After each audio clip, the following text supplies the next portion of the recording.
Entrepreneurship. What does that word really mean to you? For some, it could be the lifestyle and the luxuries that they've always wanted.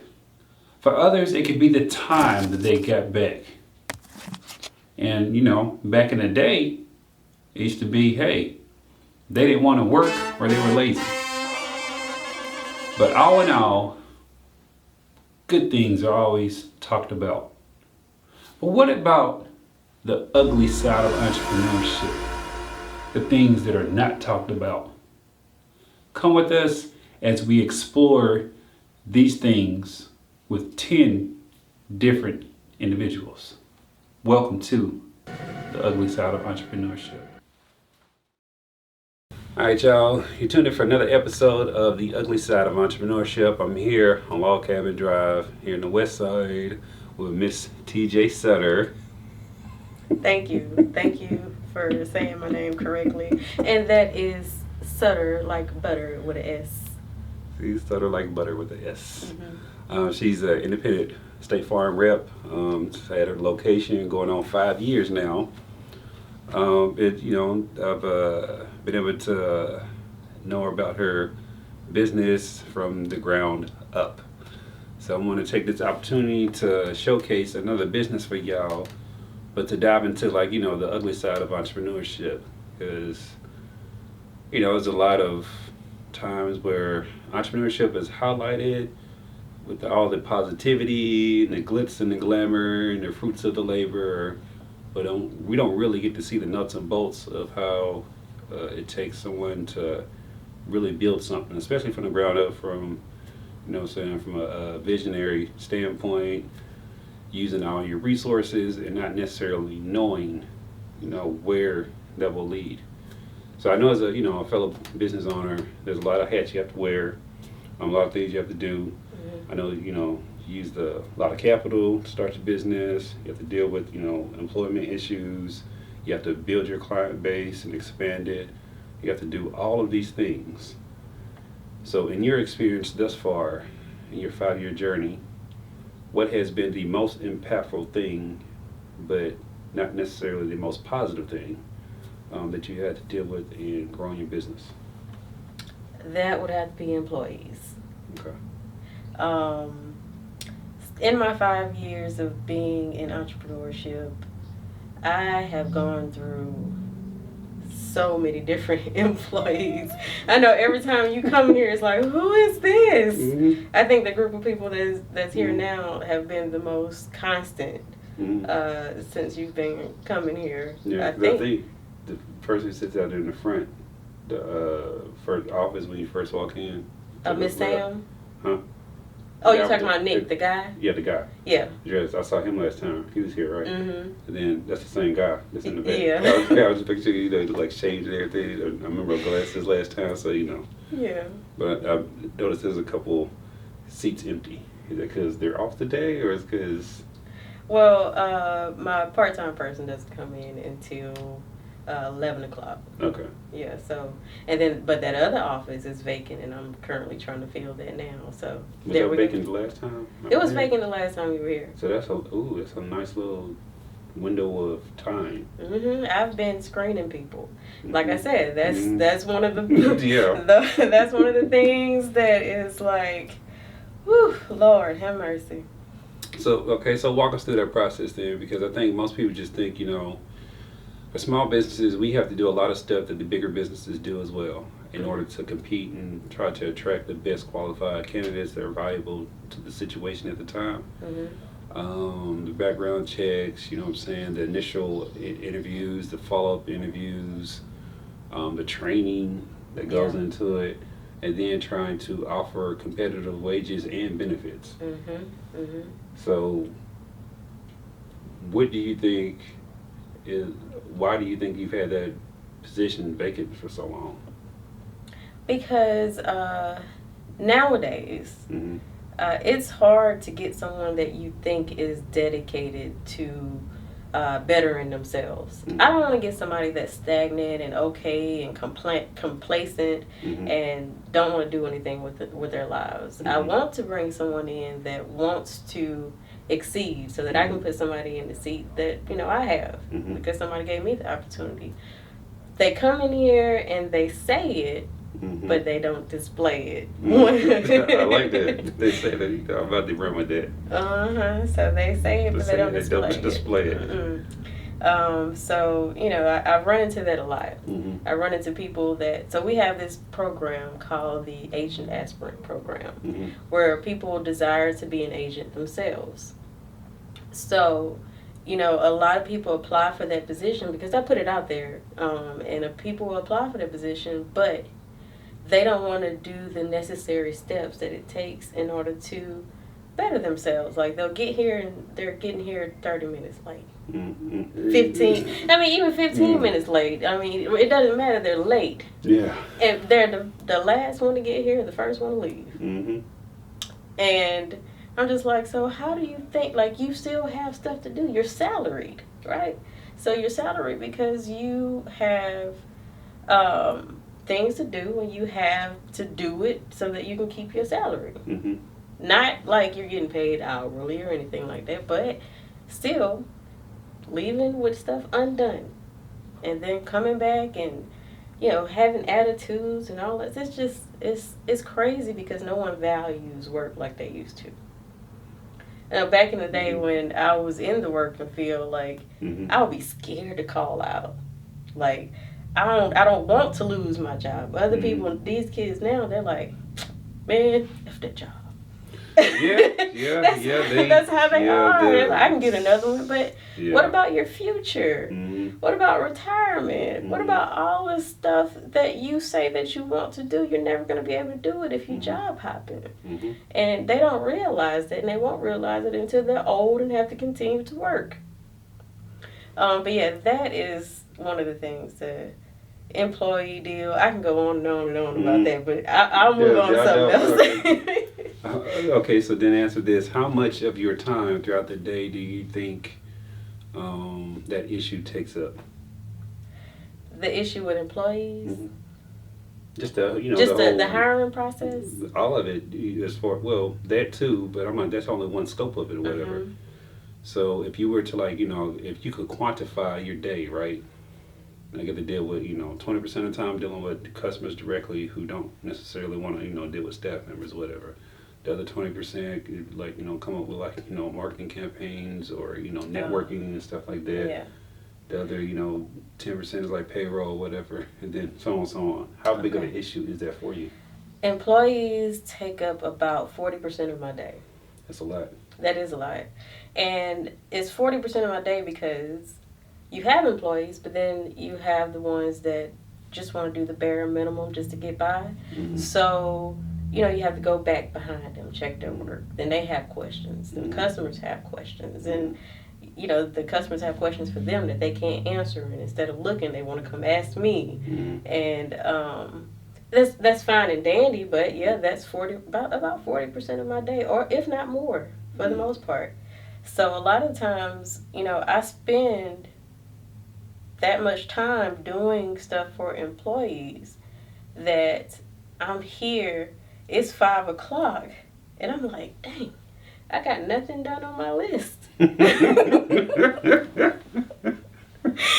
But then your list grows. I don't think people realize that as the business owner, every time you're not able to cross something off your list, you have to do it, because at some point you have to have a quitting time. Mm-hmm. You can't work 24/7 because you'll burn yourself out.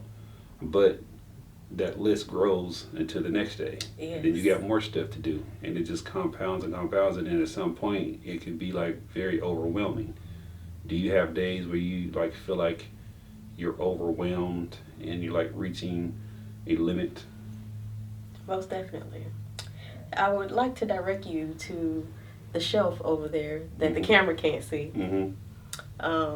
That is my 5 o'clock juice. Oh. Do you not see that? I see that. Okay, which up there. Oh.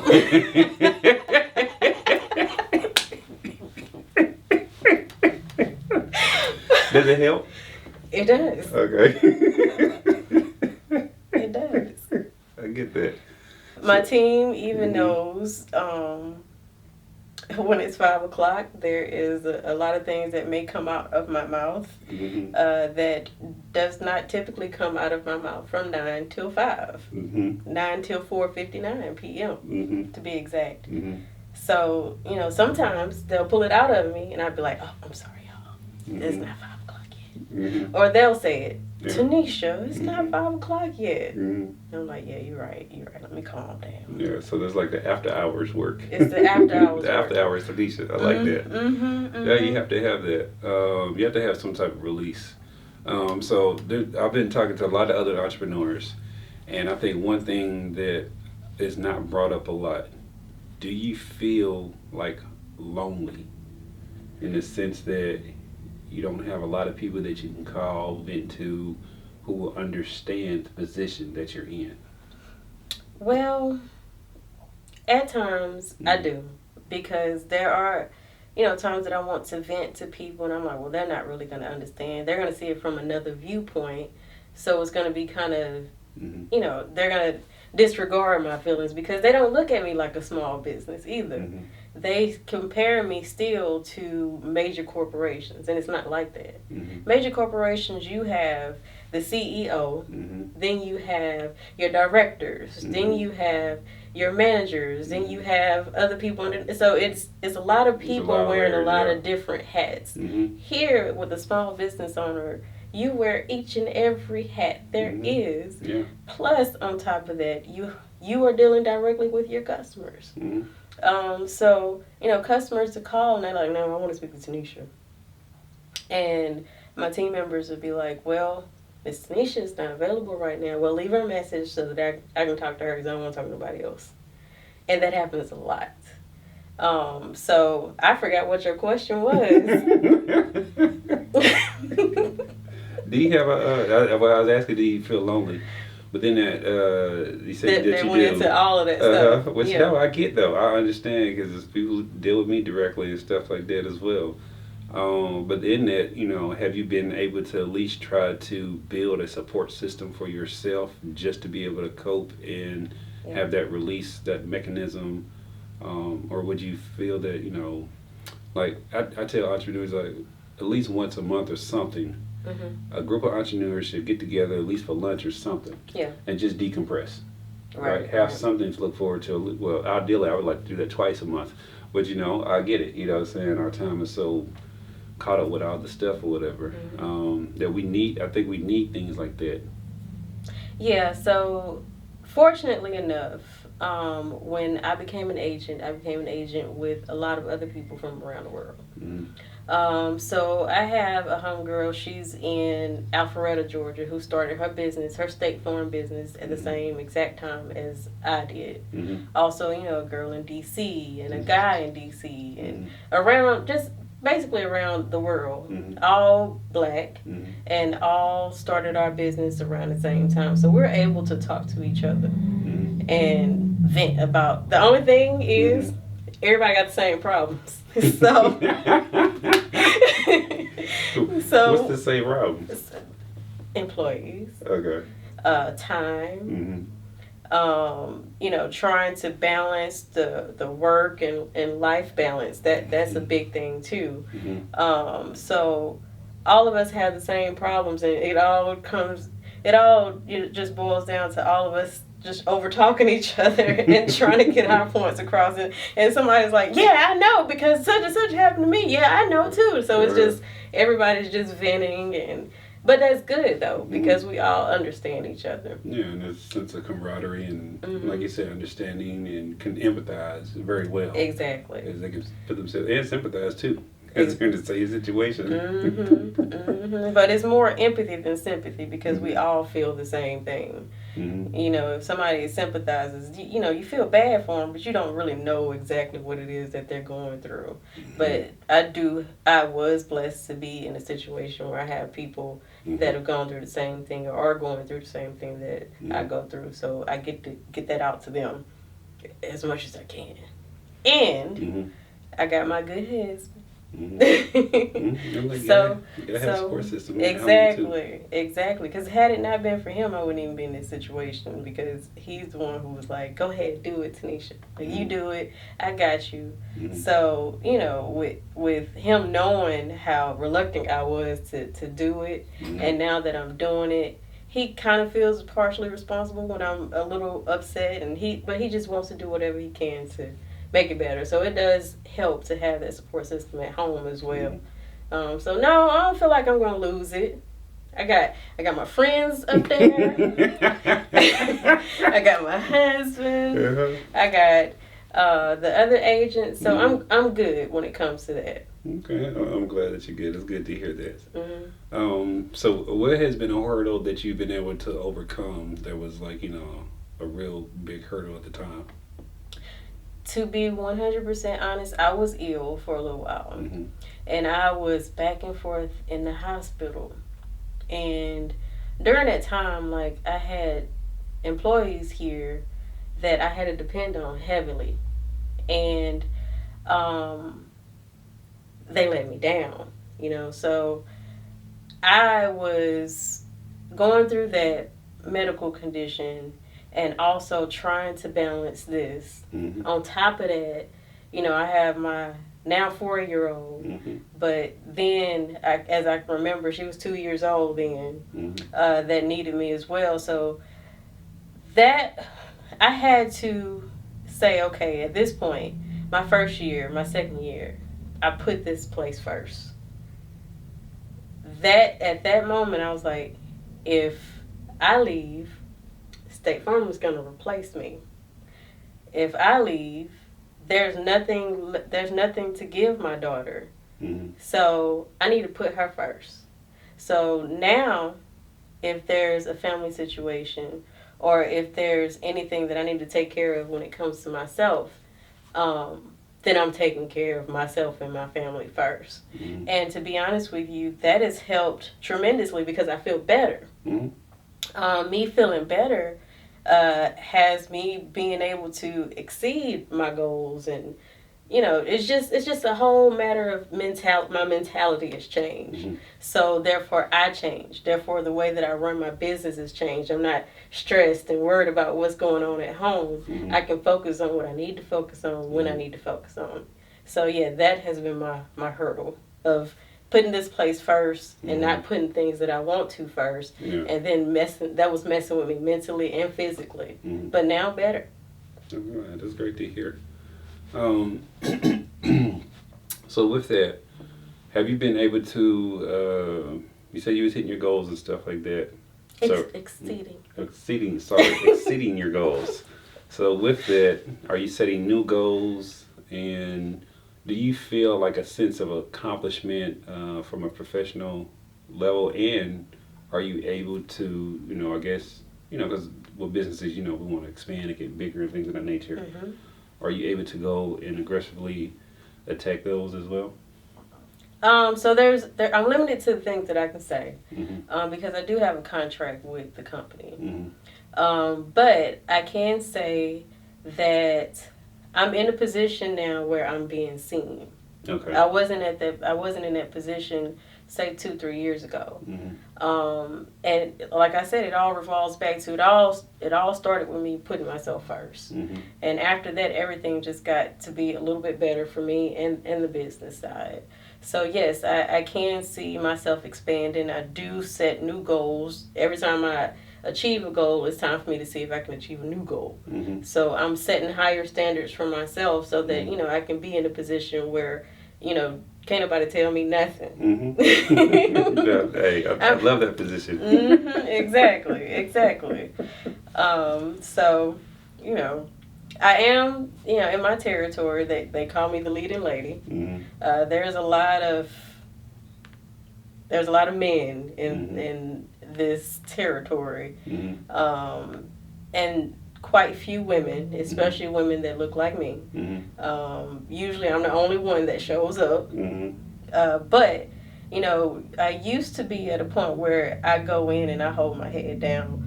But it's just everything has changed. Yeah. Everything has changed, and I am looking forward to a better future. I know that people look at me and they think, okay, well, Tanisha, you're good. So what else can you do? There's a lot more that I can accomplish that you don't see now, but you'll see later. Visit me again in another 2-3 years, then you'll see. We'll have different conversations. Exactly. No, I love it. I love the fact that you're holding your head high now. And you have this sense of, empowerment, right? Because I do see where studies show that, black women are starting more businesses than any other counterpart, statistically, and doing a lot with less. Do you feel like you've been able to accomplish and fit in that statistic? Most definitely. And you hit the nail on the head when you said that, black women have to do a whole lot more with less. Let's just say, well, I'm just gonna try to break it down for you.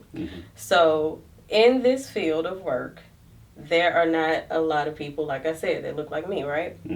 But it's a man's world, and it's not men that look like me.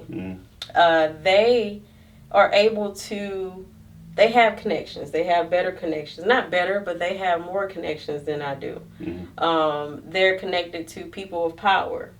I'm connected to people in the community. So people in the community don't have all the resources and everything available to them like the people with power do, right? So I have to gather way more people in my community. Like maybe 10 of my people in the community equals one of their people of power. So I have to do maybe 3 times as much, 10 times as much in order to achieve the things that I achieve.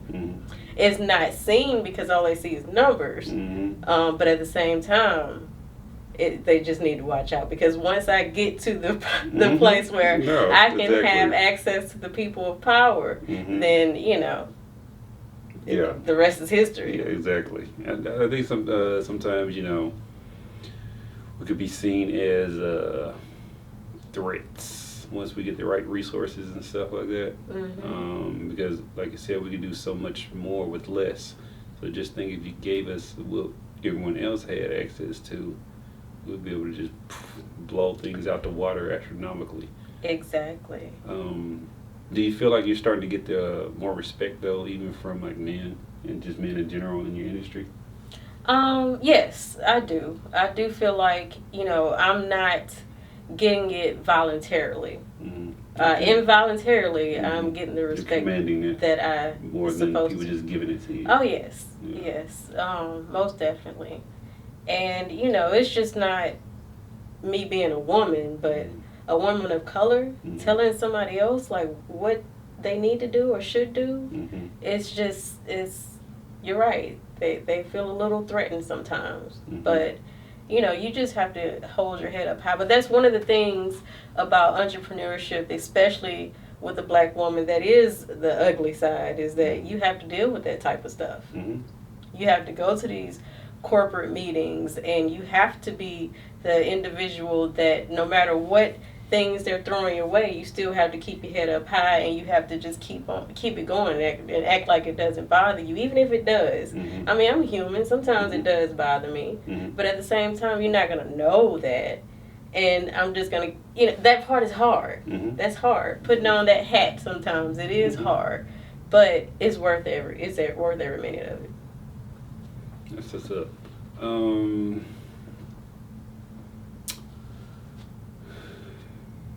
Where do you feel that work, because you work, and I guess what I'm saying, I know you got your contract and stuff like that, so I want you to tread the subject how you need to tread it, right? Gotcha. But where do you feel like you might be limited in the aspect of bringing in additional revenue and stuff like that when it comes to using the path that is set forth by State Farm? Well, I mean, I'll just keep it 100. Like, I'm not, just like I told you before, some people have access to people and resources that I don't have access to. That's one place where I'm a little bit limited. Also, the type of business that I'm able to obtain. Like, people see me, you see I've changed my name on social media, on my Google. If you Google search, you'll see TJ Sutter instead of Tanisha Sutter. You know why, right? Yeah. You know why, right? Because nobody, unless they see my picture, one, they're going to think I'm a man. And they don't know whether or not I'm a black man, a white man, Hispanic, whatever. They don't, no one knows until they call. So, you know, that's one disadvantage that we have, is that we have to use our picture as our profile too. So people will just scroll right on past my page, even though, you know, I have all these great reviews. I may be the first one that shows up. Well, I don't know about this one. First off, it was the Tanisha thing. Now it's the fact that, okay, well, I see her picture. I don't know what she is according to her picture. You know, people tell me that all the time. Are you black or what? Are you black? Yes, I'm black. I wanted to make a comment, whatever, but I don't know if I want to get you in trouble though. Go ahead, just say it. Just say it. Like, do like a little white face. Just lighten it up just a little bit. Just like, you know, hell, they can do black face, we can do white face. That's how I look at it. But you know, hey, you gotta, because what they, you know, stuff like that shouldn't matter. You know what I'm saying, when it comes to business. But I know we all have our own preconceived notions and stuff like that, and people are human at the end of the day. Yeah. And like, you know, I mean, you got a lot of great reviews and stuff like that. And I tell people, you know, stuff about you all the time, and I'll be passing out your pins and all sorts of stuff or whatever. Trying to do what I can to help to support. Actually, I probably want to talk to you about, anyway, I came about some policy stuff because I'm tired of paying Geico. But anyway. another story, another time. We can have story time about that too. So, if everything was like, you know, utopia, right? Environment or whatever, what would you need to reach the levels and the goals that you're trying to obtain? What resources would you have directed your way?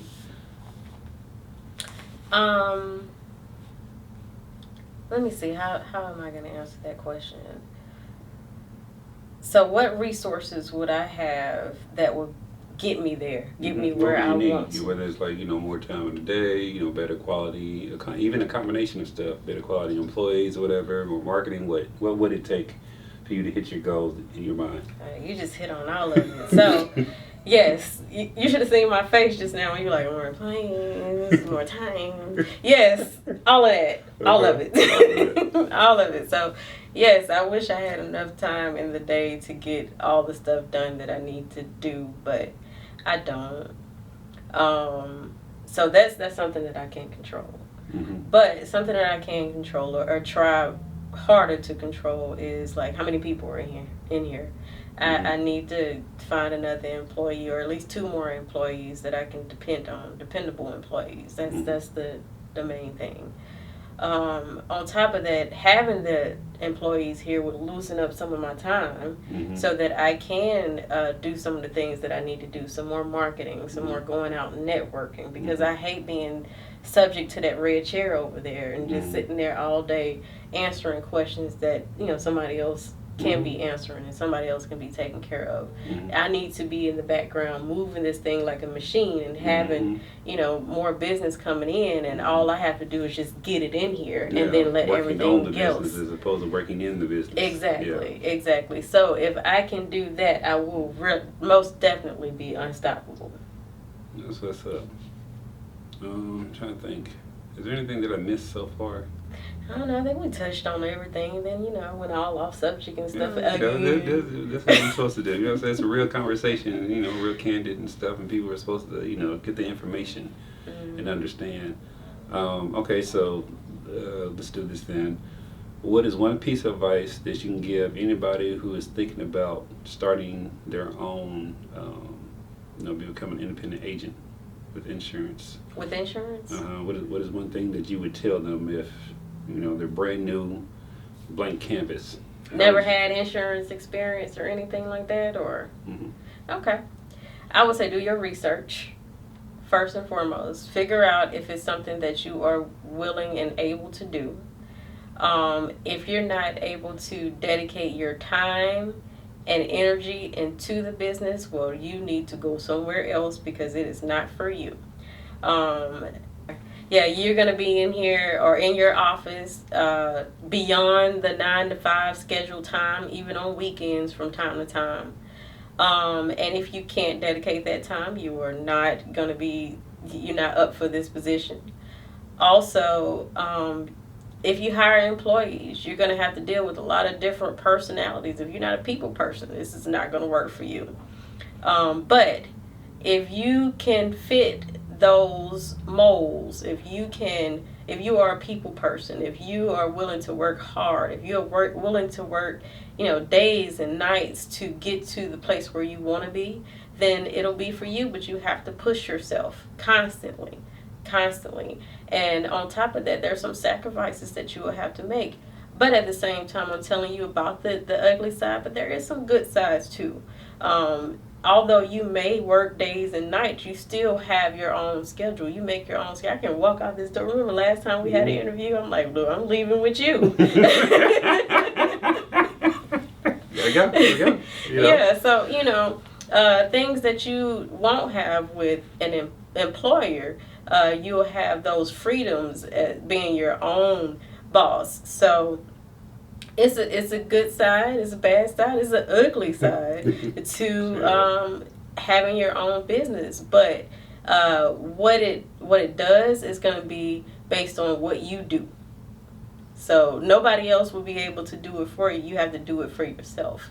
And if you're unable to do that, you're unable to make that sacrifice, that time, spend that time, also spend that money in the first few years. There's a lot of money that goes towards starting your own business in the first few years. You won't see the fruits of your labor until probably maybe your third, fourth, fifth year at that. And then you'll see everything, all the hard work, everything that you put into it, you'll see it flourish. So if you don't have the patience for that, if you want some quick money, this is not for you. So, you just have to do some research and really figure out, is this something that I really want to do? Like, I didn't wake up in the morning and say, hey, I want to be an insurance agent. It's just, nobody said I want to be an insurance agent when I grow up. Unless, you had parents that were insurance agents. The kids, what do you want to be when you grow up? I want to be an insurance agent. Yeah. No, nobody says that would be a good skit. My baby, though, she wants to be like mommy. So everything, mommy, I'm going to be a State Farm agent like you. You know what? That would be hilarious to, get that on camera. I know. I have to, they say stuff at the moment. Yeah, exactly. You'd be like, wait, say it again. And she just look. She don't want to say it again. But still,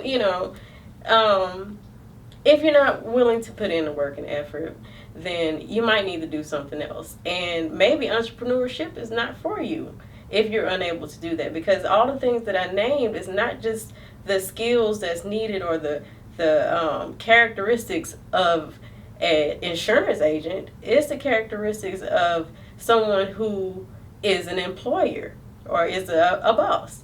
And if you can't do those things, you may need to just reconsider what it is that you're already doing, or consider what it is that you're already doing, and just work at being the best of that you are or you can be. So in a nutshell, entrepreneurship's not for everybody. It's not for everybody. It's not for the weak. It's not. It's really not. There's, like she said, there's good sides, there's bad sides, and there's the ugly side of entrepreneurship. There's things that people don't tell you. Like she said, do your research, things of that nature before you jump out there into the entrepreneurship world. I know that it can seem like it's glitz and glamour and all that stuff, whatever, and it glitters like gold, but it really does not. It's hard work and sacrifice getting to those successful levels that y'all see people at. But go ahead and let people know if they need any insurance needs, where to contact you and things of that nature. Oh, I get a shameless plug. Mm-hmm. Yes, you do. Okay.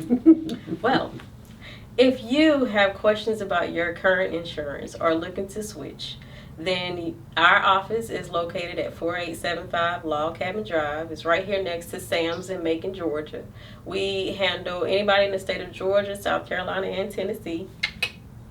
And you can call us at 478-788-7669, and we'll be more than happy to answer any questions, give you a quote, whatever. Even if it's some counseling when it comes to insurance, you have a question you need to answer or you need answered, just call us. We don't mind. We like to educate the community on insurance. That's one thing that we do take our pride in. Even if you don't get business with us, we want you to go out there and know what you're getting. So just give us a call. Again, 478-788-7669. Thank you, man. I appreciate your story, your time, everything that you do, and even in educating folks about insurance. That's one thing that people don't really do. And the more information that a consumer has at their disposal, the better, decision they can make. Exactly. So Exactly. that's what's up. So y'all make sure y'all go and support, and y'all keep on supporting the platform as well. And stay tuned for more episodes of the ugly side of entrepreneurship. All right.